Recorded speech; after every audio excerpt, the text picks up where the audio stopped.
আসসালামু আলাইকুম, কি অবস্থা? সবাই কেমন আছেন? আরব দেশের বাড়িগুলো, ঘরবাড়িগুলো কেমন সাধারণত সেটাই আজকের এই ভিডিওতে আপনাদের দেখাবো। আসলে মূলত আরব দেশে তেমন কোনো গ্রাম বা গ্রামের চিহ্ন পাওয়া যায় না। তবে যেগুলা আপনার সিটির বাইরে ওগুলাকে আপনার সিটিই ধরে, আপনার গ্রাম বা বিল্লা, মানে সিটি ধরেন অবশ্য, এগুলাকে বিল্লা বলে বা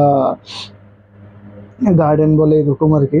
তো আরব দেশের হাউসগুলা, বাড়িগুলা সবসময় এরকমই হয়। রাস্তার দুই পাশে সেম অনেকটা গলির মতো অবস্থা থাকে, এবং রাস্তার দুই পাশে আপনার ছোট ছোট বিল্ডিং এর মতো করে বিল্ডিং থাকে আর কি। প্রত্যেকটা হাউসে এখানে বিল্ডিং, মানে ইট পাথরের করা আর কি। তো এদেশে তেমন তেমন একটা গ্রামের দৃশ্য দেখা যায় না। তো গাছগাছালি আছে অল্প সংখ্যক, সব মিলিয়ে মোটামুটি ভালো একটা পরিবেশ আর কি। সো আমার ভিডিওটা আজকে এই পর্যন্তই। যদি ভিডিওটা ভালো লাগে অবশ্যই লাইক কমেন্টস করবেন এবং শেয়ার করে দেবেন, এবং আপনাদের জন্য যেন ভালো ভালো ভিডিও নিয়ে আসতে পারি সেই দোয়া করবেন। সো সবাই ভালো থাকবেন, সুস্থ থাকবেন। আল্লাহ হাফেজ।